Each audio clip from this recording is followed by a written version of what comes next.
Hello folks, this is WaywardEko. Welcome to 13-Minute Horde Base. In this series, I showcase various Horde-based designs, teach you how to build them, and then show you how they fare up against the Horde. In this episode, I will introduce you to the Gaping Maw. This is a standard Horde base that I've used numerous times and it has served me well. In past runs, I've had no problem building this by 7 days in, but if you do, I'm going to split this into two parts where I will talk about the Horde base on the bottom and then the crafting area on top.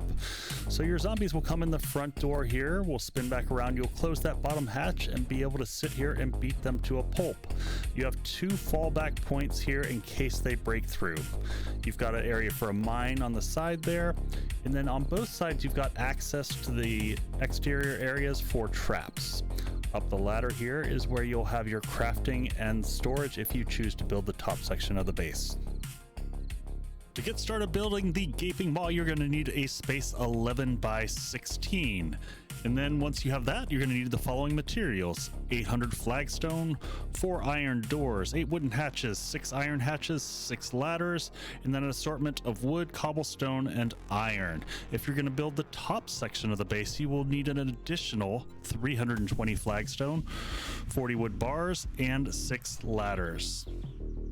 First, we'll start with the foundation using flagstone blocks.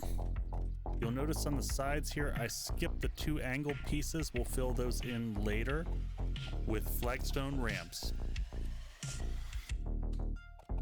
So you'll just go around the edges here. You'll skip those corners again, put on the ramps, and then we'll just go and fill all of this in. Across the front of the base, we'll put in ramps, and then we'll cap the ends with full ramp corners. Next, we're going to use the ramps on advanced rotation and go up 6 high in the red spots along the sides. This will create the framework that we'll use to fill in just a moment to create all the walls. So here's the one in the back, again 6 high, 1, 2, 3, 4, 5, 6, and then the other 2 sides.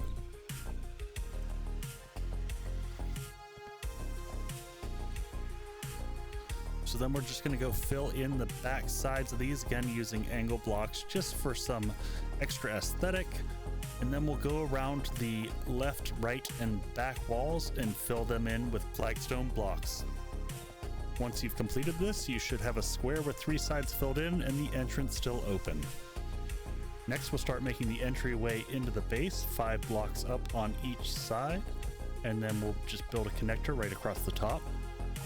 Again, we're going to use the flagstone ramps with advanced rotation and place them along the sides, and this is going to help to further funnel the zombies into the base. We'll take more flagstone blocks to frame out the entranceway, welcoming in our good zombies, and then we're going to use a combination of arrow slits and half blocks to allow more space in the area behind here, but they have the same strength. And we're going to come down here and do arrow slot, then 2 half blocks, arrow slot, then 2 half blocks, arrow slot, then 1 half block, and then fill that in, and then we'll cap that at the end with 2 flagstone blocks. Once we're done here, we'll repeat that on the other side. After the hallway walls, we're going to pivot to the back of the base, and we're just going to add in a whole extra layer. And this is going to convince the AI pathing for the zombies to just avoid this entirely because it's too many blocks for them to go through. Out on the front, we're going to throw some ramps here, curving down along the roof line to give some more aesthetic. And you'll see we'll end up with a roof that's too high, and that's so that in a later game stage, we've got some extra protection. Next, we're just going to put a roof on the top of this hallway. You're going to take this all the way to the back until you're 2 away from the back wall.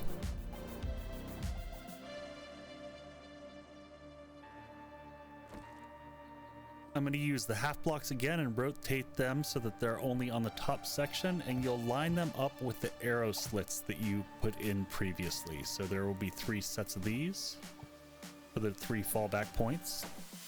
For each of these fallback points, we're going to be using poles on the back side of the arrow slits And for each of these, we're actually going to stack 4 poles on top of each other, rotated, to provide additional strength and durability so that they can last during the Horde Night much longer.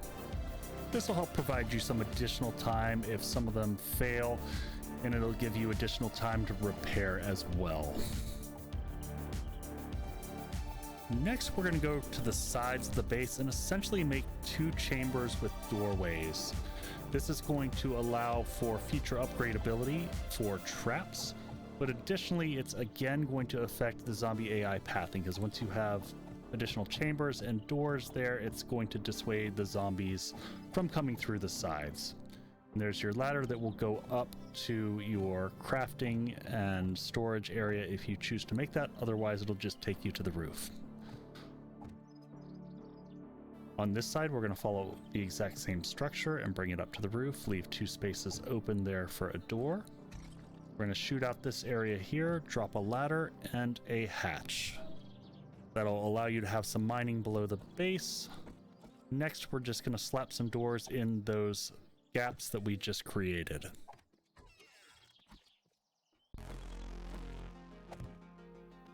This is not entirely required, but adding blocks along the sides like this will encourage the zombies to come through the main entryway rather than trying to bash their way through the sides.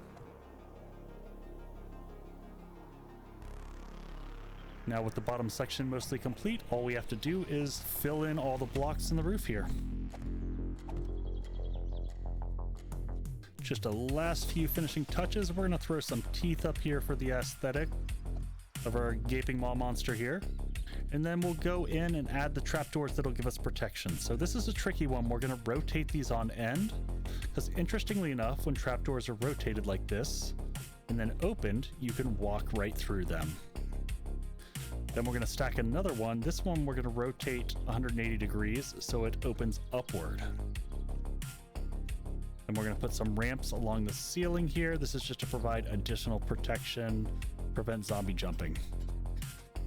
Lastly, we're going to go through and we're going to reinforce the areas most likely to be hit.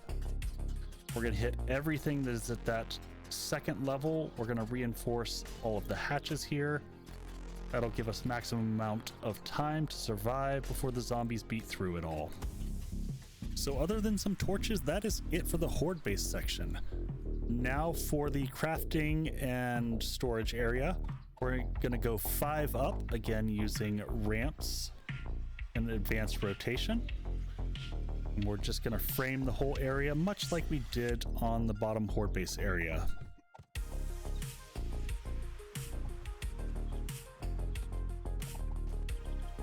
This top section is really about your personal aesthetic and how you want your base to look, where you're going to be living and operating.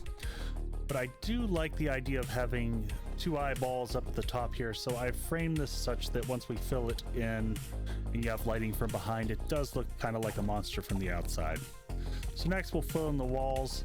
I add in some extra space along the top because I like to put bars in there. It just adds a little bit of additional light coming in rather than having to, put a bunch of torches or electrical lights later in the game. Again, on the back wall, I'm going to put in a couple large windows to allow for light, but really, again, have fun and play around with this. Lastly, we'll just slap a roof on this, and then fill in the windows that we had there with wooden bars. Don't need anything more expensive than that.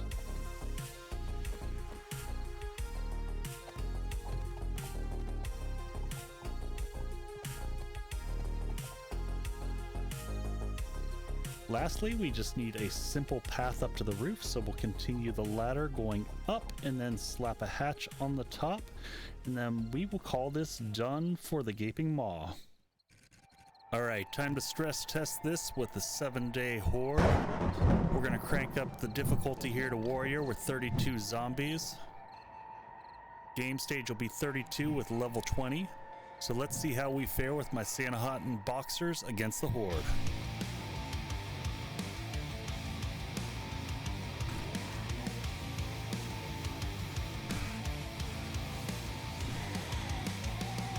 So much glorious head removal.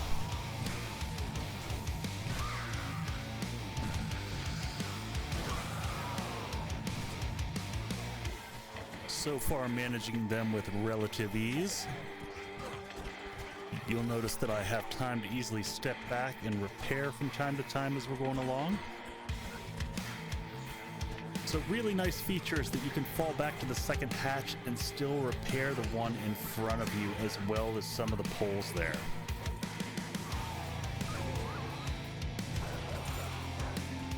Look at that beautiful arterial blood spray.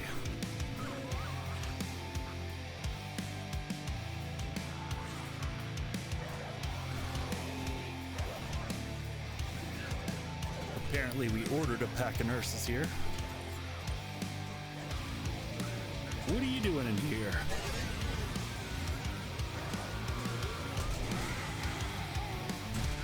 Would y'all please sit down?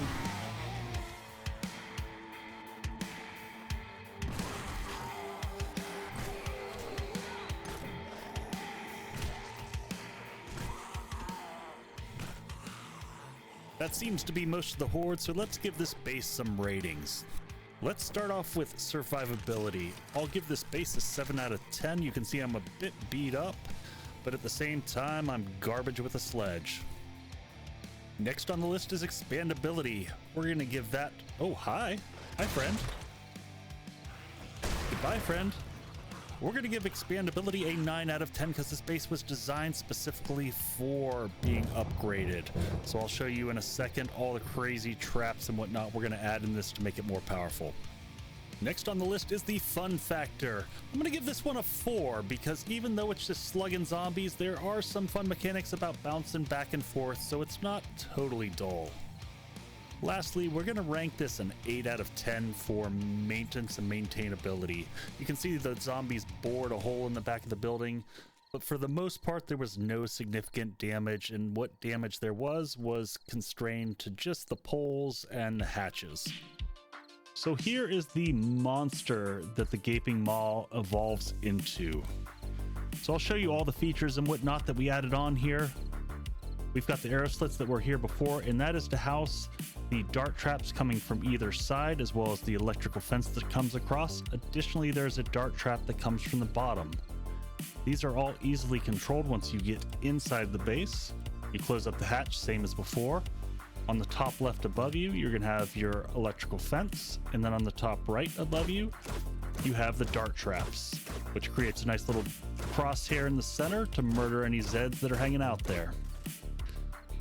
Likewise, as you pull back, you'll see these are at each breakpoint to allow you to turn them on and off so that you don't have to walk through the electrical fence. In the sides here, you can see all the wiring is housed in here. I'll put on this so you can kind of see it going along, but you've got generators for each circuit here, and then you've got access to your fence posts to be able to repair those during the Horde Night if you need to.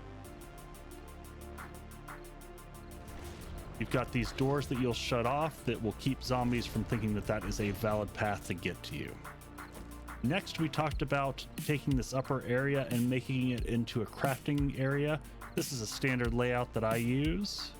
Got a nice little bed area on the side, and then everything that I could need. And then finally, just to complete and round off the Gaping Maw in its upgraded form, is a lovely garden up here on the top, so that you can have all the food items that you need.